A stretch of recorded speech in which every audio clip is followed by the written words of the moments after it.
सुभान अल्लाह। आऊज़ु बिल्लाहि मिनश शैतानिर रजीम बिस्मिल्लाहिर रहमानिर रहीम। बारान रहमत। आज न्यूज़ की सहरी ट्रांसमिशन में मैं हूं आपका मेज़बान सैयद शहरियार आसिम। आज हम 22वीं सहरी की निशिस्त में मौजूद हैं और हमारा आज का मौजू है कुरान पाक की फजीलत। कुरान पाक को अल्लाह ताला ने 23 साल के अरसे में नाजिल किया।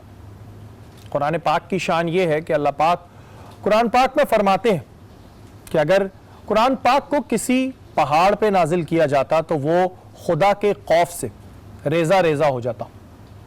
और ये मिसाल इसलिए लोगों के आगे बयान की जाती है ताकि वो अपनी हालत पर गौर करें। आज हम बात करेंगे कुरान पाक पढ़ने की क्या फजीलत है, इसके अलावा हम किस तरह कुरान पाक पढ़ के अपने रब को राजी कर सकते हैं। हमारे साथ मौजूद हैं मुफ्ती मोहसिन साहब। अस्सलाम वालेकुम। वालेकुम व रहमतुल्लाह। हमारे आज के मेहमान हैं मोहम्मद अकरम राना, वाइस चेयरमैन हैं ऑल कराची ताजिर इत्तेहाद के। अस्सलाम वालेकुम, आपको भी खुशामदीद कहते हैं। हमारी दूसरी मेहमान है उरूज वासिफ, फिटनेस ब्लॉगर हैं और सोशल वर्कर हैं। अस्सलाम वालेकुम, आपको भी खुशामदीद कहते हैं। अपनी निशिस्त को हम आगे बढ़ाते हैं और आज हमारे साथ मौजूद हैं फैजान कादरी। इनसे दरख्वास्त करूंगा कि नाते शरीफ पेश करें। उनका मंगता हूँ, उनका मंगता हूँ जो मंगता नगी गोने देते। उनका मंगता हूँ जो मंगता नगी गोने देते। ये हवाले मुझे रुसवा नगी गोने देते। ये हवाले मुझे रुसवा नगी गोने देते। उनका मंगता हूँ मेरे गए ऐब की करते गए वो पर्दा पोशी। जुल्मों को तमाशा नहीं होने देते, मेरे जुल्मों को तमाशा नहीं होने देते, उनका मंगता हूँ अपने मंगतों की वो फहरिस्त में रखते गए मुझे, अपने मंगतों की वो फहरिस्त में रखते गए मुझे, मुझको मोहताज ज़माने का नहीं होने देते, मुझको मोहताज ज़माने का नहीं होने देते, उनका मंगता हूँ जो मंगता नहीं होने देते, ये हवाले मुझे रुसवा नहीं होने देते। सुभान अल्लाह, बहुत खूब। और शुरुआत करते हैं अपने मेहमानों से। अकरम भाई, आपसे शुरुआत करते हैं। इस वक्त में जो मौजूदा सूरत हाल है उसमें हमने देखा कि ताजिर बड़ा परेशान रहे, अभी ज़ाहिर बाज़ार खुल गए, उसके बाद हम देख रहे हैं कि जी लोग SOPs फॉलो नहीं कर रहे हैं। क्या कहेंगे इस पे आप? जी, हम तो लोगों से रिक्वेस्ट ही कर रहे हैं और कोशिश भी कर रहे हैं कि लोग SOPs पे अमल करें, और हर मार्केट में जाके लोगों को बता भी रहे हैं, दुकानों पे भी जाके बता रहे हैं, और लोग काफ़ी हद तक इस पे अमल कर भी रहे हैं, बहुत सारे कुछ नहीं भी कर रहे। और हमारी लोगों से यही दरख्वास्त है कि खुदा के लिए इस SOPs पे अमल करें, अपने आप को भी बचाएं और अपनी फैमिलियों को भी बचाएं, और हमें पूरे पाकिस्तान की हिफाजत करनी है, अपने अमल से करनी है। अगर हम खुद अमल नहीं करेंगे तो दूसरा कोई कैसे अमल करेगा? ये ऐसा अमल है कि जो मैं अगर इस पे अमल करूंगा तो हो सकता है मैं बहुत सारे लोगों को इससे बचा लूं, और बहुत सारे लोग हर बंदा इसी पे अमल करेगा तो इंशाअल्लाह हम जो है आगे बढ़ेंगे। बिल्कुल जी, आवाम को इस चीज़ को बिल्कुल देखना चाहिए कि जो भी SOPs बनाई जाती हैं उनको फॉलो करें, मास्क पहने, ग्लव्स पहने, ताकि ये प्रॉब्लम आगे ना बढ़े और ज़ाहिर हुकूमत को भी चांस ना मिले कोई चीज़ पॉइंट आउट करने का। अच्छा, यहाँ पर ये था कि अभी जो ताजिर हमारी बरादरी है उन्हें ज़ाहिर है इस लॉकडाउन में बड़ा लॉस हुआ, बहुत से लोगों को लॉस हुआ, वहीं ताजिर बरादरी को भी एक बड़ा लॉस हुआ। तो आप क्या देखते हैं कि कितना अरसा लगेगा अभी इस जो लॉस हुआ है इसको पूरा करने में? देखिए जी, लॉस जो है वो कई तरह का हुआ है। एक तो माल की शक्ल में लॉस हुआ है, जो लोगों के पास माल था, पड़ा हुआ था, वो जिस शक्ल में था आज से तकरीबन जब से लॉकडाउन शुरू हुआ है वो माल आज बिल्कुल एक गोडाउन की शक्लों में पड़ा है, और उस माल का यूँ समझो कि कचरा होता जा रहा है। और कोई बहुत सारी चीज़ें ऐसी हैं कि जो सीजनल होती हैं, और एक फैशन की आइटम है, उसका फैशन होता है, एक सीज़न होता है, जैसे गर्मी का सीज़न है, इसमें जो कपड़े की आइटम है एक सीज़न की आइटम होती है। गर्मी में जो है एक अगर लॉन पहनी जाती है तो वो सर्दी में नहीं पहन सकते। वो टोटल जितना स्टॉक था वो डेड हो गया है। अगर ये सिलसिला आगे ना बढ़ा कारोबार करने का तो मैं समझता हूँ कि पाकिस्तान को बहुत बड़ा लॉस होगा। जो एक तो ये नुकसान हो गया, बहुत सारी चीज़ें ऐसी गोडाउनों के अंदर पड़ी हैं जो एक्सपायर हो रही हैं, जिनकी डेटें एक्सपायर हो रही हैं। बिल्कुल। अच्छा, वो जो आइटम है वो सारी जो है वो ज़ीरो हो जाएंगी, वो तो ज़ाया ही हो जाएगा, तो वो ज़ाया हो जाएंगी। तो हमने यही रिक्वेस्ट की थी हुकूमत वक्त से कि खुदा के लिए कुछ मौका दें, और उन्होंने हमें मौका दिया है, और अल्लाह का शुक्र है कि अब काम चला है। और चीज़ वही है कि अगर हम SOPs पे अमल करें और अपने आप को भी बचाएं, दूसरों को भी बचाएं, और हम अपना कारोबार भी कर सकें। अगर हम इस चीज़ पे अमल नहीं करेंगे तो हमें नहीं नज़र आता कि अगर ये केस बढ़ गए और हालात जो है काबू से बाहर हो गए तो जो ना गवर्नमेंट के कंट्रोल में रहे ना फिर हमारे कंट्रोल में रहे, तो ये लॉस जो हो चुका है ये तो हो चुका है, मज़ीद हम किसी बड़े नुकसान की तरफ ना चले जाएं, हम माली नुकसान की तरफ भी जाएं और हम जानी नुकसान की तरफ भी जाएं। हमें दोनों चीज़ों से बचना है, हमें अपनी इकॉनमी को भी बचाना है, हमें अपनी जानों को भी बचाना है। तो ये जिम्मेदारी जो है हम सब पे आती है, ये टोटली जिम्मेदारी दुकानदारों पे नहीं है, ये जिम्मेदारी आवाम की भी है। बिल्कुल ठीक है, ये सारा टोटल कसूर जो है कल दुकानदारों पे डाल दिया जाएगा। हमारा कहना ये है कि हम आवाम से भी अपील करते हैं, उन ख़रीदारों से भी अपील करते हैं कि अगर दुकानदार अपना कारोबार कर रहे हैं और आपको वो आइटम चाहिए तो आप भी उस SOPs पे अमल घर से करके आएँ। अब दुकानदार अपने अपने दुकान के लोगों को वर्कर्स को देगा या वर्कर्स को तो अमल करा सकता है, खुद कर सकता है।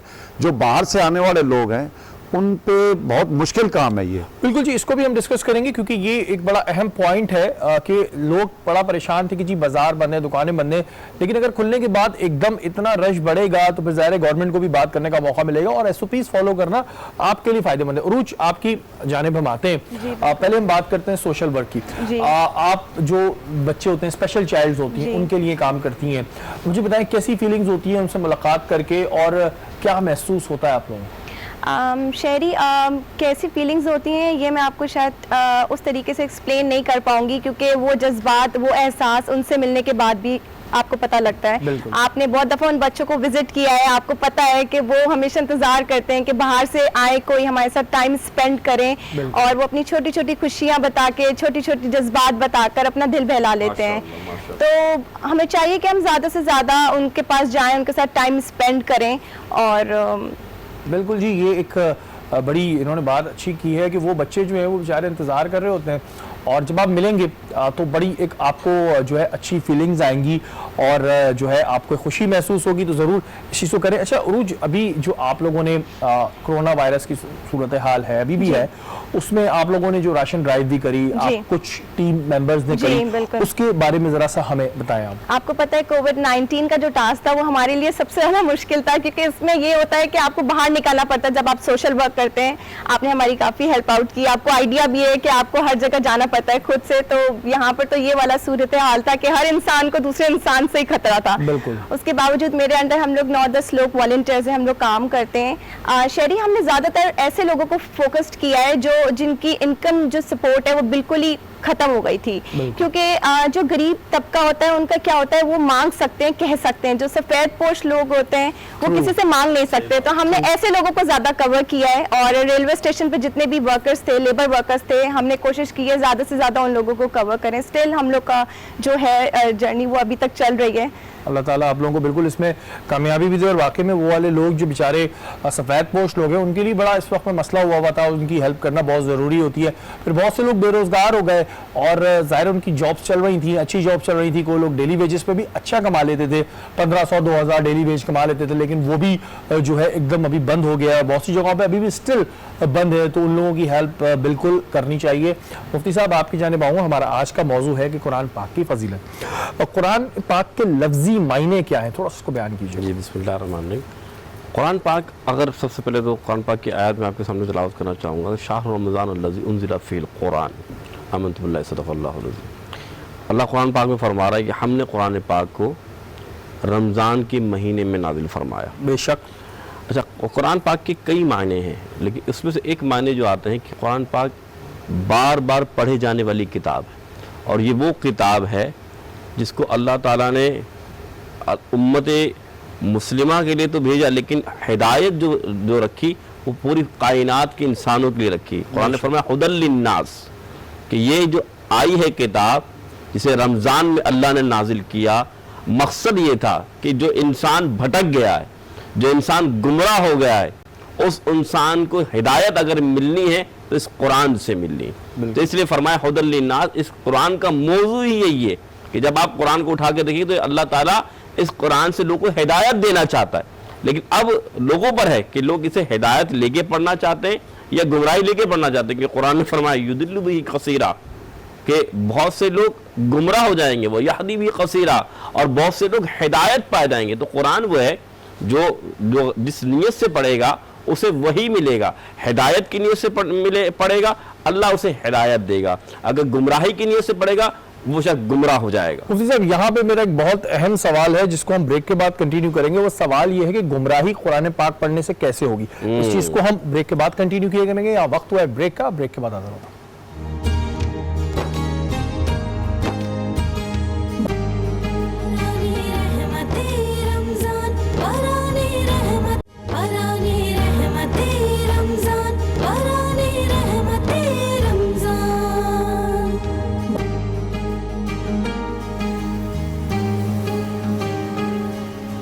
बाराने रहमत आज न्यूज की सहरी ट्रांसलेशन में एक बार फिर आपको खुशामदीद कहते हैं और इस वक्त हम मौजूद हैं सोबिया के साथ। अस्सलाम वालेकुम। वालेकुम अस्सलाम। सोबिया कैसी हैं आप? अल्लाह का शुक्र है। बताएं क्या बना रही हैं आज आप? आलू की चीज बना रही हैं? नहीं, आज हम बना रहे हैं शावरमा। ठीक है। बट ये जो शावरमा है ये बड़ा ऑथेंटिक शावरमा है। ओके जी, आजकल जो हमारे शावरमे होते हैं उसमें हम एलोपिनोज, हरी मिर्चियाँ भी होती हैं, तीखापन होता है, स्पाइसी होते हैं और शत्ता कहते हैं जिसको चिली सॉस, वो भी डाल देते हैं। बट ऑथेंटिक जो शावरमा होता है बड़ा माइल्ड फ्लेवर होता है, तीखा बिल्कुल भी नहीं होता। तो मैं आज ऑथेंटिक शावरमा की रेसिपी बताऊंगी आपको। जी, नया है ऑथेंटिक शावरमा। तो ऑथेंटिक शावरमा में डाल क्या रही हैं? बेसिकली ऑथेंटिक शावरमा में चिकन लेंगे हम, 2 ब्रेस्ट ले लिए, उसके बिल्कुल बारीक क्यूब कर लिए। ठीक है। ठीक है। इसमें सॉल्ट जाएगा, पेपरिका पाउडर, धनिया जीरा पाउडर जाएगा और आपका जो नटमेग पाउडर होता है वो जाएगा और इलायची का पाउडर और 1 नींबू का रस जाएगा और हमारा गार्लिक पेस्ट जाएगा और दही जाएगी 1 कप।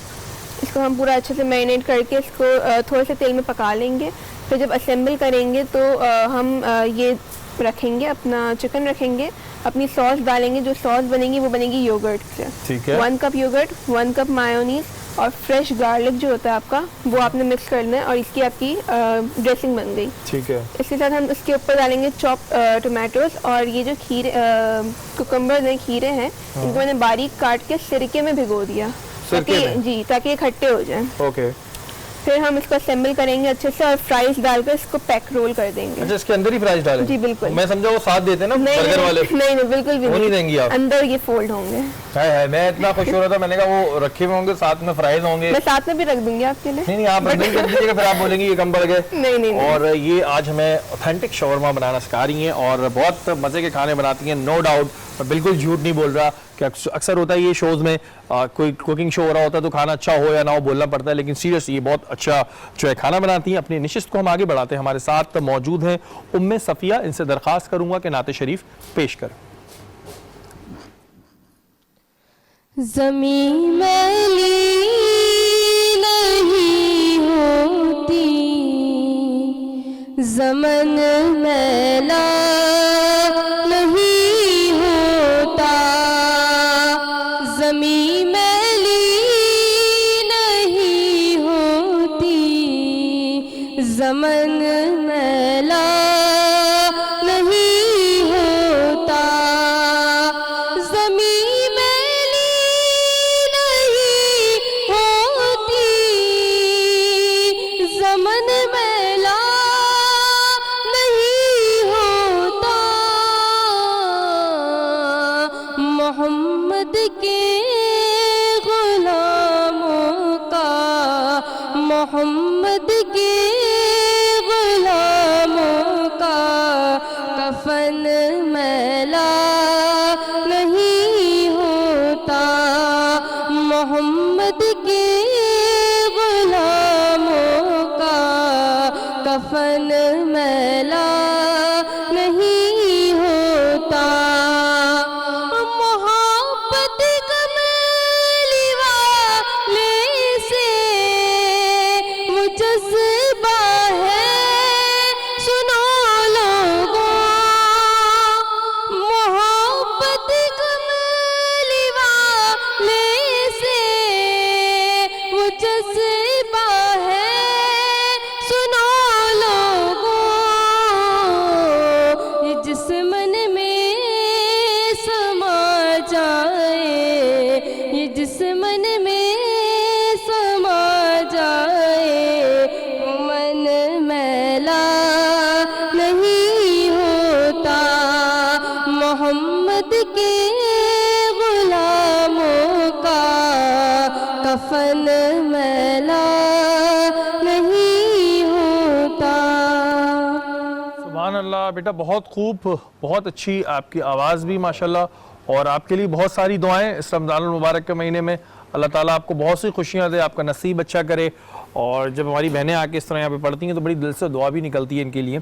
और उसी जवाब से, सवाल से मैं आऊँगा जो मुझे थोड़ा सा कंफ्यूज हुआ मुफ्ती साहब कि आपने फरमाया कि कुरान पाक से जो है हिदायत भी मिलेगी और जो लोग उसको आपने जरा जवाब नहीं दिया। कुरान पाक में अल्लाह ने खुद वादे फरमाया युदिल्लु भी कसीरा व यहदी भी कसीरा। अच्छा, कुरान में रब ने फरमाया कि बहुत से लोग हिदायत पाएंगे और बहुत से लोग गुमराह हो जाएंगे। गुमराह, बिल्कुल। अब इससे गुमराह से मुराद के फस्अलु अहल ज़िक्र इन कुंतुम ला तालमून, लोग कुरान की ज़ाहिरी मानने को लेकर उसकी जितने बातनी कैफियत या उसकी तफसीर को नहीं, या उसके असल हक़ाइक़ और वाक़यात को नहीं पढ़ेंगे, बल्कि जो ज़ाहिरी बात ली उससे अपना एक तावील निकाल कर अपना ही माने निकाल लेंगे। अच्छा। जब अपने माने निकाल लेंगे तो फिर वो गुमराहियत की तरफ चले जाएंगे। इसलिए कुरान ने फरमाया कि तुम पूछो फस्अलु अहल ज़िक्र इन कुंतुम ला तालमून, कि तुम पूछो अहले ज़िक्र से अगर तुम नहीं जानते हो। ये जो उलमा होते हैं या फ़ुक़हा होते हैं या मुफ्तियान अज़्ज़ाम होते हैं या शेखुल हदीस या मुफस्सिर होते हैं, इसलिए फरमाया गया कि उनसे आप पूछें कि अगर आपको कोई बात नहीं समझ में आ रही। लेकिन अगर आप कुरान को इसलिए से पढ़े कि जो मैं सोच रहा हूँ वही सही है, ऐसा नहीं, बल्कि आप सोचें जो तो तर्जुमा होता है तो उससे मतलब मकसद। फिर मैं देखिए तर्जुमा बिल्कुल है, लेकिन फिर है कि आपकी नीयत क्या है। मैंने कहा ना कि अगर आप हिदायत लेकर कुरान से पढ़ेंगे तो अल्लाह आपको कुरान से हिदायत देगा। लेकिन अगर आपने जो नीयत सोची कि यार मुझे ये मसला मिलना चाहिए, क्योंकि कुरान में हर चीज़ अल्लाह ने रखी, कुरान में हर नेमत अल्लाह ने रखी है और अल्लाह ताला ने हर चीज़ वादे की है। लेकिन अगर आप अपने जहन में कुछ और बना के सोच के आप उसको पढ़ेंगे यार मुझे ये चीज़ मिल जाए, तो कुरान आपको वो भी वादे कर देगा। तो गुमराहियत से मुराद ये कि इंसान या कोई भी शख्स कुरान को पढ़े, हिदायत की तरफ लेके इसलिए फरमाया पढ़े, और अगर कुछ मसला समझ नहीं आ रहा तो उलमा कराम, मुफ्ती कराम से पूछे, खुद माने पढ़कर अमल करना ना शुरू कर दे। बिल्कुल जी। और मुझे तो इस बात पे हैरत ही हुई थी कि गुमराह कैसे होंगे कि जब भी हम कुरान पाक पढ़ते हैं तो वैसे ही हमारे दिल में एक नूरानियत सी आने लगती है, एक हमें सुकून मिलने लगता है। तो बिल्कुल सच्चे दिल से आप हिदायत लेके पढ़ रहे हैं, सच्चे दिल से पढ़े और अल्लाह ताला जो है हमें उस पर अमल करने की भी तौफीक अता फरमाए। अकरम भाई, आपकी जानिब आऊँगा। आपका माशाल्लाह रेस्टोरेंट भी है, बड़ा रेस्टोरेंट है। इस वक्त में तमाम रेस्टोरेंट बिजनेस बंद हुए हुए और काफ़ी दिनों से बंद हुए हुए हैं, तो जो वर्कर्स हैं और जो मालिकान हैं उनकी क्या इस वक्त पोजीशन बनी है? जी, मालिकान की तो पोजीशन जो है बिल्कुल ही ज़ीरो है और वर्कर जो हैं बेचारे बहुत परेशान हैं। रेस्टोरेंट पे ज़्यादातर लोग जो है वो डेली वेजेस के लोग होते हैं। ठीक है। और 10 से 15% लोग वो होते हैं कि जो मंथली तनख्वाहदार होते हैं, और बाकी ज़्यादातर इस पे लेबर जो है वो डेली वेजेस वाली होती है। बिल्कुल। तो जब ये लॉकडाउन हुआ है तो मैं नहीं समझता कि कोई भी रेस्टोरेंट जो है इस चीज़ को अफोर्ड कर सकता होगा कि जो डेली वेजेस के लोग हैं उनको वो जो है तनख्वाह दे सकता है या उनको वो कवर कर सकता है। तो मेरा ख्याल है कि बड़ा नामुमकिन हो गया है, और ख़ास तौर पे वो बहुत बड़ा तबका है। बिल्कुल, और बहुत बड़ा तबका है। रेस्टोरेंट एक इंडस्ट्री है। रेस्टोरेंट एक मतलब है कि कोई रेस्टोरेंट एक चीज़ नहीं है, रेस्टोरेंट एक इंडस्ट्री है और इसके साथ बहुत सारी चीज़ें जुड़ी हुई हैं। इसके साथ बहुत सारी चीज़ें जुड़ी हुई हैं, मतलब फूड की आइटम बहुत सारी जुड़ी हुई हैं। तो वो जब ये रेस्टोरेंट बंद हुए हैं तो उन सारी हर चीज़ पे फ़र्क पड़ा है, उन चीज़ों पे भी फ़र्क पड़ा है, उसके साथ भी लेबर लगी हुई है। बिल्कुल बिल्कुल। अच्छा, जब वो लेबर भी फारिग हो गई, ख़ास तौर पे जो रेस्टोरेंट के अंदर काम करती है वो भी लेबर फारिग हो गई, तो ये तो एक बेरोजगारी का यूं समझो कि एक तूफान खड़ा हो गया है। अच्छा, अभी भी रेस्टोरेंट्स तो खोलने की परमिशन नहीं है, उसके अलावा जिनका डिलीवरी का भी काम है वो भी, मुझे थोड़ा सा मैं कंफ्यूज हूँ कि वो सहरी के टाइमिंग्स पे नहीं खोल सकते अगर मैं गलत नहीं हूँ तो, और उसके अलावा जो टाइमिंग्स भी दिए गए हैं वो कुछ मुनासिब नहीं है, कुछ कम है। तो इसमें क्या हुकूमत से बात नहीं हुई आप? नहीं, उसमें देखें जो इन्होंने टाइमिंग दी है, और ख़ास तौर पे ये शाम के टाइम जो है इन्होंने डिलीवरी के वो दिए हैं प्रोग्राम, उसमें से अफ्तारी के टाइम तो फूड जो है वो बहुत कम इस्तेमाल होता है। समोसे पकौड़े। जी हाँ, लोग जो है ज़्यादातर अफ्तारी जो है वो समोसे पकौड़े और जो घर की आइटम बनी हुई होती है उसी पे करते हैं, या बेकरीज के आइटम होते हैं। बिल्कुल। तो उसमें जो रेस्टोरेंट हैं या होटलिंग है वो लोग नहीं कर सकते। और हमने ये देखा है कि चंद एक जिस तरह मैकडॉनल्ड्स वगैरह हैं तो वो थोड़ा सा चल रहे हैं, बाकी तो रेस्टोरेंट सारे जो है बिल्कुल बंद पड़े हैं और ना कारोबार ना होने के बराबर है। तो आपकी इस बारे में गवर्नमेंट से कोई बात हुई कि जी रेस्टोरेंट्स के बारे में क्या है, वहाँ पर SOP फॉलो कराना इजी है? असल में गवर्नमेंट ने जो है ना, देखें जब रेस्टोरेंट की बात करते हैं तो फिर वो दूसरे लोग कहते हैं जी शादी हाल भी खोल दो, बाकी चीज़ें भी मतलब है कि आ जाती हैं। तो हुकूमत जो है इस चीज़ पे बिल्कुल भी एग्री नहीं हो रही। रेस्टोरेंट के जो हमारी एक एसोसिएशन बनी हुई है, उन्होंने इस चीज़ पे बात की थी, मगर हुकूमत ने इस चीज़ पे कोई ध्यान नहीं दिया। और हम तो ये रिक्वेस्ट करेंगे हुकूमत वक्त से कि खुदा के लिए उन लोगों का सोचें जो इस टाइम बेरोज़गार हुए बैठे हैं। इस टाइम एक बहुत बड़ी तादाद में लोग जो है, लाखों में हैं, ये हज़ारों में नहीं लाखों में हैं, जो वो तबका जो है डेली की बुनियाद पे अपनी मजदूरी करता है बिल्कुल। और वो आज बेरोज़गार हो गया है। अच्छा, सबसे बड़ा एक जो मसला है कि उन बेचारों के पास और कोई फंड भी नहीं है और वो कुछ कर भी नहीं सकते। सही बात है जी, वो इस काम के अलावा कुछ नहीं कर सकते। बेचारों में ऐसे बहुत से होंगे जो टिप जो मिलती है, जी उससे जी, उनके बड़े अच्छे पैसे बन जाते हैं। उन्हीं से असल में रेस्टोरेंट पे तनख्वाहें बहुत कम होती हैं, टिप ज्यादा होती है, टिप ज्यादा होती है वेटर्स के लिए। वेटर्स के लिए खास तौर पे जो वेटर तबका है, अच्छा उनके पास कोई फंड नहीं है, कोई एजुकेशन नहीं है, कोई तालीम नहीं है। उस तबके को हमने जो बेरोजगार कर दिया है, तो वो एक बहुत बड़ा एक, हमें तो यूं लगता है कि ये एक बहुत बड़ा बिगाड़ पैदा हो जाएगा। अच्छा। और ये इस तरह का जो नॉन एजुकेशन तबका है, ये जब बेरोजगार होगा तो खुदा ना खास्ता कहीं उस तरफ दूसरी तरफ ना निकल जाए, तो उसको संभालना जो है, फिर ये लॉ एंड ऑर्डर्स के मसले और ये बहुत बड़े मसले पैदा हो जाएंगे। मैं शरी एक बात बड़े वसूख से कहता हूँ कि जो भी कोई मजबूर बंदा पहली दफा जो भी कोई वारदात करता है, वो पहली वारदात मजबूरी में करता है, और जब वो पहली वारदात करता है और कामयाब हो जाता है, फिर खुल जाता है, फिर उसको इजी मनी जब उसके मुंह को हाथ को लग जाती है, तो फिर वो कभी काम नहीं करता। तो खुदा के लिए मेरी हुकूमत से अपील है कि कोई ऐसी SOPs बनाए जिसके लिए वो तबका, जो ऐसा तबका है जो गलत हाथों में ना चला जाए और गलत रास्ता अख्तियार ना कर ले, इस चीज से हमें बचना चाहिए। ये this is very valid point. और मैं भी ये बात सोच रहा हूँ कि लातादाद हमारे पास वेटर्स होंगे, लातादाद। अब ठीक है, कुछ जगहों से डिलीवरी का काम हो रहा है, राइडर से काम हो रहा है, ज़ाहिर है उसमें भी सहरी के टाइम पे आप नहीं खोल सकते, लेकिन जो वेटर तबका था उनकी सैलरी ज़ाहिर कम होती क्योंकि टिप की मद में ज़्यादा कमा लेते हो।